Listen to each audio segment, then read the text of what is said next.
Everyone, Subject Science, Class 10th, Part 3, Nutrition in Human Being. The alimentary canal is basically a long tube extending from the mouth to the anus. Diagram 6.6. We can see that the tube has different parts. Various regions are specialized to perform different functions. What happens to the food once it enters your body? We shall discuss this process here. We eat various types of food which has to pass through the some digestive tract. Naturally, the food has to be processed to generate particles which are small and of the some texture. This is achieved by tracing the food with our teeth. Since the link of the canals is soft, the food is also weighted to make its passage smooth. When we eat something we like, our mouth waters. This is actually not only water but a fluid called saliva secreted by the salivary glands. Another aspect of the food we ingest is its complex nature. If it is to be absorbed from the alimentary canal, it has to be broken into smaller molecules. This is done with the help of biological catalyst called enzyme. The saliva contains an enzyme called salivary amylase that breaks down starch, which is a complex molecule, to give simple sugar. The food is mixed thoroughly with saliva and moved around the mouth while chewing by the muscular tongue. It is necessary to move the food in a regulated manner along the digestive tube so that it can be processed properly. Each part, the lining of canal, has muscles that contract rhythmically in order to push the food forward. These parasitic movements occur all along the gut.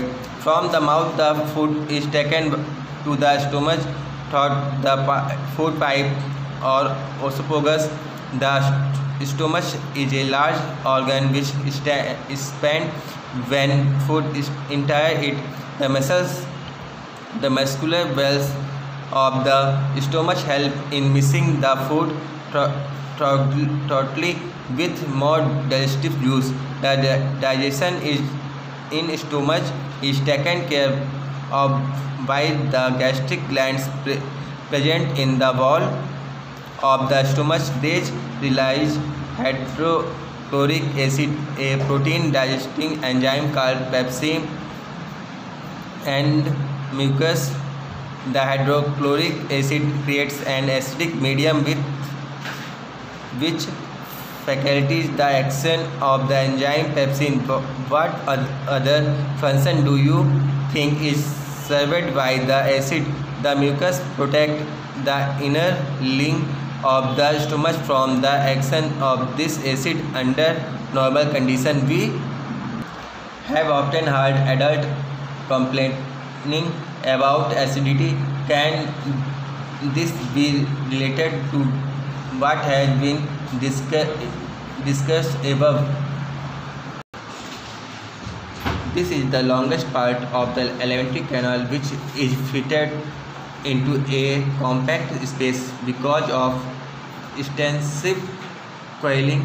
The length of the small intestine differs in various animals depending on the food they eat. Herbivores eating grass need a longer small intestine to allow the cellulose to be digested. Meat is easier to digest, hence carnivores like tigers have a shorter small intestine. The small intestine is the site of the complete digestion of carbohydrates proteins and fats. It receives the secretion of the liver and pancreas. For this purpose, the food coming from the stomach is acidic and has to be made alkaline for the pancreatic enzyme to act, while juice from the liver accomplishes this is addition to acting on fats. Fats are present in the intestine in the form a large globule, which make it different for enzyme to act on them, while salt break them down into smaller globes, increasing the efficiency of enzyme action. This is similar to the emulsifying action of soap on diet that we have learnt about in chapter 4. The pancreas secretes pancreatic juice, which contain enzyme like trypsin for digesting protein and lipase for breaking down insufficient fat. The walls of the small intestine contain gland which secrete intestinal juice. The enzymes present in it finally convert the protein to amino acid complex, carbohydrates into glucose, and fats into fatty acid and glycol. Digested food is taken up by the walls of the intestine. The inner ring of the small intestine has numerous finger-like projections called villi, which increase the surface area of absorption. The villi are richly supplied with blood vessels, which take the absorbed food to each the every cell of the body, where it is utilized for obtaining energy, building up new tissue, and the repair of old tissue.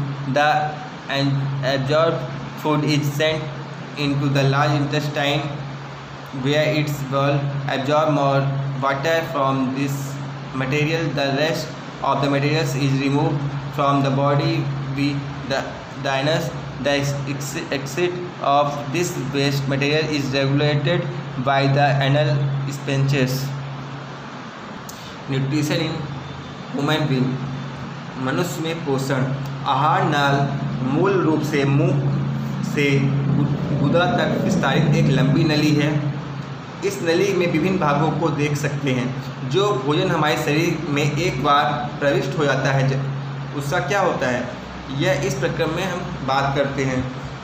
हम तरह तरह के भोजन खाते हैं जिन्हें उसी भोजन नली से गुजरना होता है.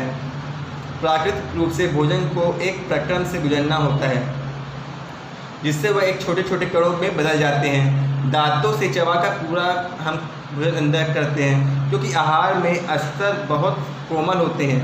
अतः भोजन को गीला किया जाता है ताकि इसका मार्ग आसान हो जाए.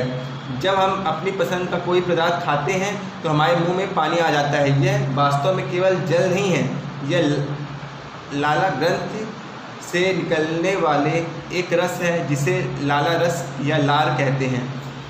जिस भोजन को हम खाते हैं उसका दूसरा पहलू उसकी जटिल रचना है. अवशोषण आहार नाल दौरा करना पड़ता है तो छोटे अणुओं में खंडित करना होगा. यह काम जैव उत्प्रेरक द्वारा किया जाता है, जिन्हें हम एंजाइम कहते हैं. लार में भी एक एंजाइम होता है जिसे लार एमिलेस कहते हैं. यह मड जटिल अणु को सरल शर्करा में खंडित करता है. भोजन को चबाने के दौरान पेशी जीवा भोजन को लार के साथ पूरी तरह मिला देती है. आहार नली में हर भाग में भोजन की नियमित रूप से गति उसके सही ढंग से प्रक्रमित होने के लिए आवश्यक होती है. यह क्रमानुचक गति द्वारा भोजन नली में होता है. मुंह से अमाशय तक भोजन ग्रसिका या ईसोफेगस द्वारा ले जाया जाता है. अमाशय में एक बृहद अंग है जो भोजन को आने वाले में फैल जाता है. अमाशय की पेशी भित्ति भोजन को अन्य पाचक रसों के साथ मिश्रित करने में सहायक होती है. यह पाचन कार्य अमाशय की भित्ति में उपस्थित जठर ग्रंथियों के द्वारा संपन्न होते हैं। यह हाइड्रोक्लोरिक अम्ल एक प्रोटीन पाचक एंजाइम पेप्सिन तथा श्लेष्मा का स्त्रवण करते हैं। हाइड्रोक्लोरिक अम्ल एक अम्लीय माध्यम तैयार करता है जो पेप्सिन एंजाइम की क्रिया में सहायक होता है। आपके विचार में अम्ल और कौन सा कार्य करता है? समान परिस्थितियों में श्लेष्मा अमाशय के आंतरिक स्तर की अम्ल से रक्षा करता है। वयस्कों में एसिडिटी अथवा अम्लता की शिकायत करते बहुत लोगों ने सुना होगा। क्या इसका संबंध उपरोक्त विषय से तो नहीं है? अमाशय से तो भोजन अब शुद्धांश में प्रवेश करता है। यह अवरोधनी पेशी द्वारा नियंत्रित होता है। आहार नाल का सबसे लंबा भाग शुद्धांश होता है जो अत्यधिक कुंडलित होने के कारण यह सहज स्थान पर अवस्थित होता है। विभिन्न ग्रंथों में शुद्धांश की लंबाई उनके भोजन के प्रकार के अनुसार अलग अलग होती है। घास खाने वाले शाकाहारी का सैलोज पचाने के लिए लंबी आहार नाल की आवश्यकता होती है। मांस का पाचन सरल है अतः बाघ जैसे मांसाहारी की शुद्धांत छोटी होती है। शुद्धांत कार्बोहाइड्रेट, प्रोटीन तथा वसा के पूर्ण पाचन का स्थल है। इस कार्य के लिए यह यकृत या अग्नाशय से स्राव प्राप्त करती है। अमाशय से आने वाला भोजन अम्लीय है और अग्नाशयिक एंजाइमों की क्रिया के लिए यह क्षारीय बनाता है। यकृत से स्रावित पित्तरस इस कार्य को करता है। यह कार्य वसा पर क्रिया करने के लिए अतिरिक्त है। शुद्धांश में वसा बड़ी गोलिकाओं के रूप में होता है जिससे उस पर एंजाइम का कार्य करना मुश्किल हो जाता है।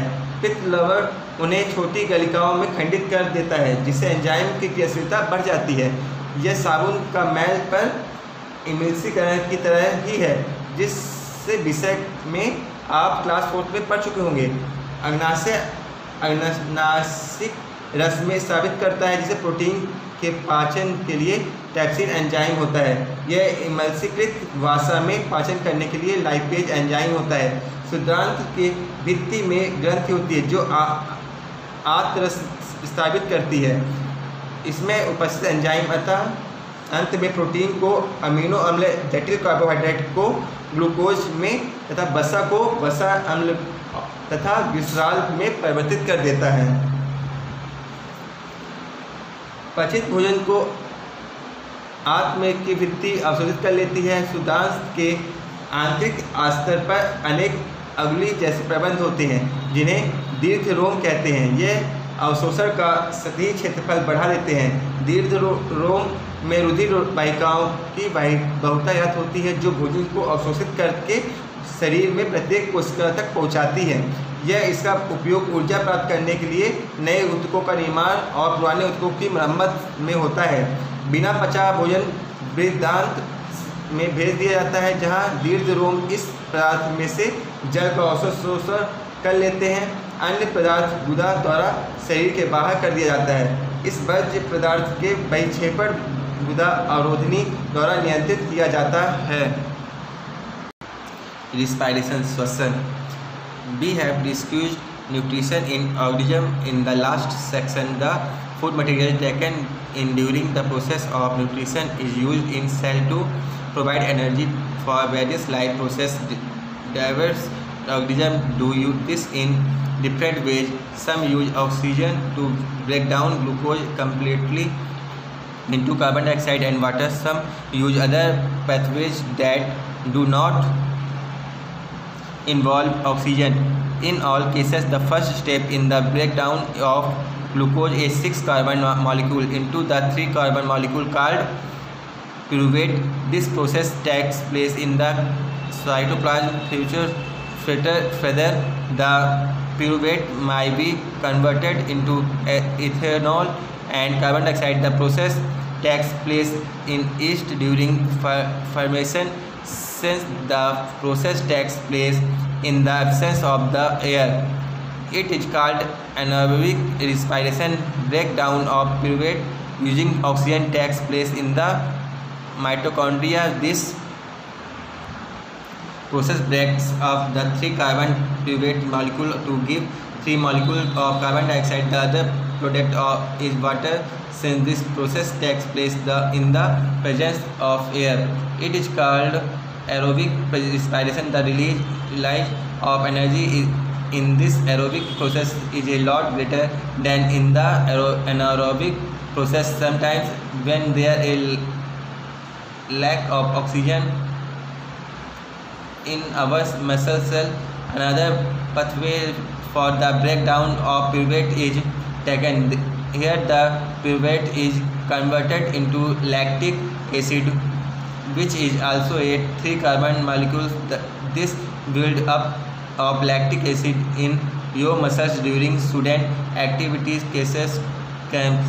The energy realized during cellular respiration is immediately used to synthesize a molecule called ATP, which is used to fuel all other activities in the cell. In this process, ATP is broken down, giving rise to a fixed amount of energy which can drive the endothermic reaction taking place in the cell.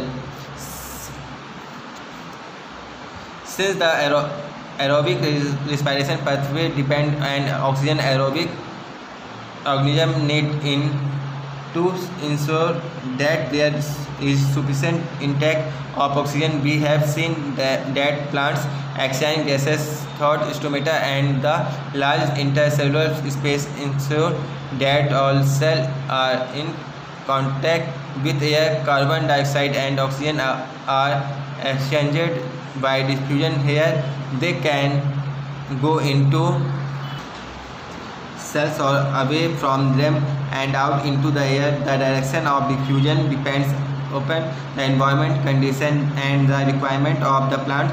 At night, when there is no photosynthesis occurring, carbon dioxide alimentation is the major exchange activity going on. During the day, CO2 generated during respiration is used up for photosynthesis, hence there is no CO2 release. Instead, oxygen release is the major event at this time. Animals have evolved different organs for the uptake of oxygen from the environment and for getting rid of the carbon dioxide produced. Terrestrial animals can breathe the oxygen in the atmosphere, but animals that live in water need to use the oxygen dissolved in water. Since the amount of dissolved oxygen is fairly low compared to the amount of oxygen in the air, the rate of breathing in aquatic organisms is such much faster than that seen in terrestrial organisms. Fishes takes in water through their mouth and forces in past the gills, where the dissolved oxygen is taken up by blood. Terrestrial organism use the oxygen in the atmosphere for respiration. The oxygen is absorbed the different organ in different animals. All these organs have a structure that increase the surface area, which is a contact with the oxygen rich atmosphere. Since the exchange of oxygen and carbon dioxide has to take place across this surface, the surface is very fine and delicate. In order to protect this surface, it is usually placed with the body, so there have to be passages that will take air into the area. In addition, there are mechanisms for moving the air and out of the area where the oxygen is absorbed. In human beings, air is taken into the body through the nostril. The air passing through the nostril is filtered by fine hairs that line the passage. The passage is also lined with mucus, which help in the process. From here, the air passes through the throat and into the lungs. Rings of cartilage are present in the throat. They ensure that the air passage does not collapse. Within the lungs, the passage divides into smaller and smaller tubes, which finally terminate in balloon-like structure, which are called alveoli. The alveoli provide a surface where the exchange of gases can take place. The valve of the alveoli contain an extensive network of blood vessels, as we have seen in earlier years. When we breathe in, we lift our ribs and flatten your diaphragm, and the chest cavity becomes larger. As a result, because of this, air is sucked into the lungs and fills the expanded alveoli. The blood brings carbon dioxide from the rest of the body for release into the alveoli, and the oxygen in the alveolar air is taken up by blood in the alveolar blood vessels to be transported to the cell in the body. During the breathing cycle, when air is taken in and let out, the lungs always contain a residual volume of air, so that there is sufficient time for oxygen to be absorbed and for the carbon dioxide to be released. When the body size of animal, a large diffusion pressure alone cannot take care of oxygen delivery to all parts of the body. Instead, respiratory pigment take up oxygen from the air in the lungs and carry it to tissue which are deficient in oxygen before releasing. In human beings, the respiratory pigment is a hemoglobin, which has a very high affinity for oxygen. This pigment is present in the blood corpuscles. Carbon dioxide is more soluble in water than oxygen and hence is mostly transported in the dissolved form in our blood. Respiration, श्वसन। पिछले अनुभाग में जब जीवों को पोषण पर चर्चा हमने किया था, जिन खाद्य पदार्थों का अंतग्रहण पोषण प्रक्रम के लिए होता है, कोशिकाएं उनका उपयोग विभिन्न जैव प्रक्रम के लिए ऊर्जा प्रदान करने के लिए करती हैं। जीव इसे भिन्न विधियों द्वारा करते हैं। कुछ जीव ऑक्सीजन का उपयोग ग्लूकोज के पूर्णतः कार्बन डाइऑक्साइड तथा जल में विखंडित करने के लिए करते हैं, जबकि कुछ अन्य जीव दूसरे पथ का उपयोग करते हैं जिसमें ऑक्सीजन प्रयुक्त नहीं होती। इन सभी अवस्थाओं में पहला चरण ग्लूकोज 1 और 6 कार्बन वाले अणु का 3 कार्बन वाले अणु पायरुवेट में विखंडन होता है। यह प्रक्रम कोशिका द्रव रूप में होता है। इसके पश्चात पायरुवेट इथेनॉल तथा कार्बन डाइऑक्साइड में परिवर्तित हो जाता है। प्रक्रम किण्वन के समय ईस्ट में होता है, क्योंकि यह प्रक्रम वायु में अनुपस्थित में होता है। इसे अवायवीय श्वसन कहते हैं। पायरुवेट का विखंडन ऑक्सीजन का उपयोग करके माइटोकॉन्ड्रिया में होता है।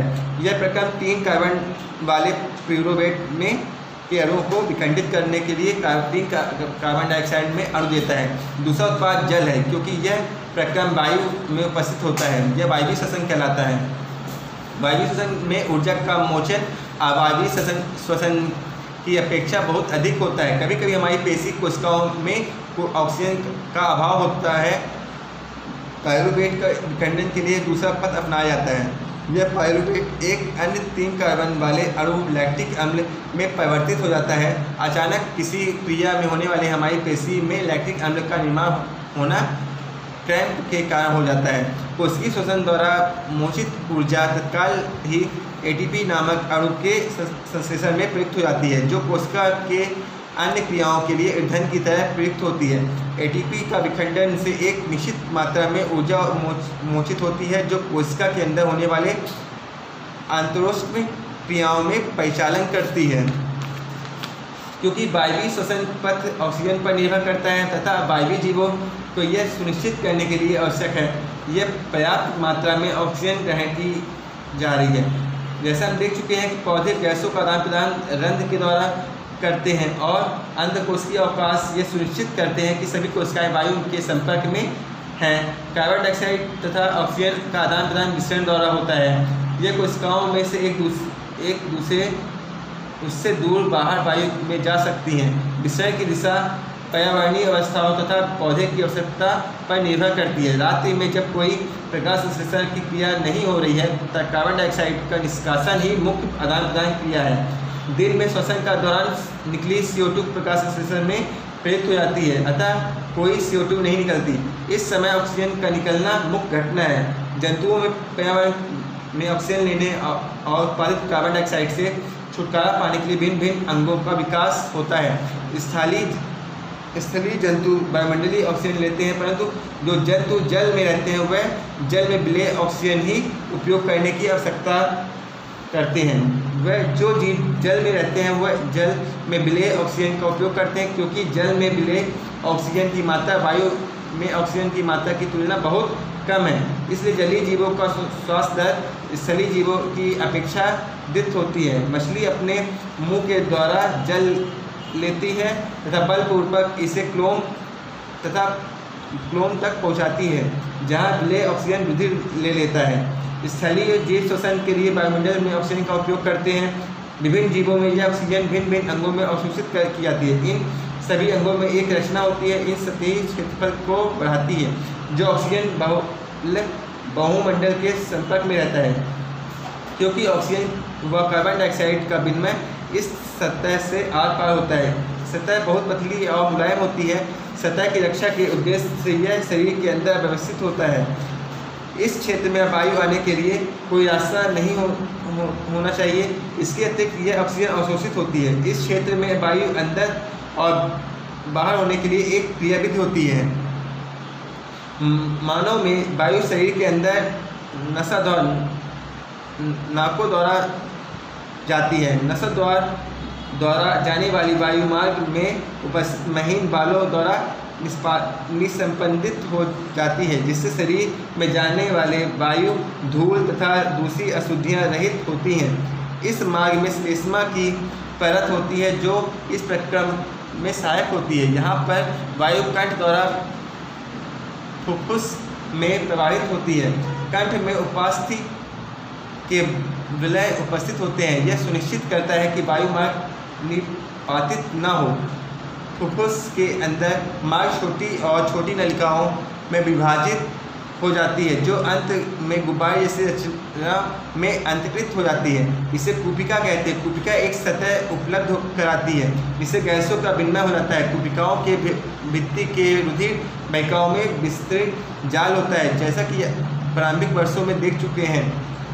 जब हम सांस अंदर लेते हैं तो हमारी पसलियाँ ऊपर उठती हैं और हमारा डायफ्राम चपटा हो जाता है। इसका परिणाम स्वरूप बक्षगुहिका बड़ी हो जाती है। इसके कारण वायु फुफ्फुस के अंदर चूस ली जाती है और विस्तृत कुपिकाओं को भर लेती है। रुधिर शेष शरीर से कार्बन डाइऑक्साइड कुपिकाओं को छोड़ने के लिए लाता है। कुपिका रुधिर वाहिका का रुधिर कुपिका वायु में ऑक्सीजन लेकर शरीर के सभी कोशिकाओं तक पहुंचाता है। श्वास चक्र के समय जब वायु अंदर और बाहर होती है तो फुफ्फुस सदैव वायु का अपशिष्ट आवर्तन रखते हैं, जिससे ऑक्सीजन का अवशोषण तथा कार्बन डाइऑक्साइड के मोशन के लिए पर्याप्त समय मिल जाए। जैसे जैसे जंतुओं का शरीर का आकार बढ़ता है तो अकेला विसरण दाब शरीर के सभी अंगों में ऑक्सीजन पहुंचाने के लिए अपर्याप्त होता है। उसकी दक्षता कम हो जाती है। फुफ्फुस की वायु से श्वसन वर्णक ऑक्सीजन लेकर उन ऊतकों तक पहुंचाते हैं जिनमें ऑक्सीजन की कमी है। मानव में श्वसन वर्णक हीमोग्लोबिन है, जो ऑक्सीजन के लिए उच्च बंधुता रखता है। यह वर्णक लाल रंग रुधिर कोशिकाओं में उपस्थित होता है। कार्बन डाइऑक्साइड जल में अधिक विलेय है, इसलिए इसका परिवहन हमारे रुधिर में विलेय अवस्था में होता है। Thank you.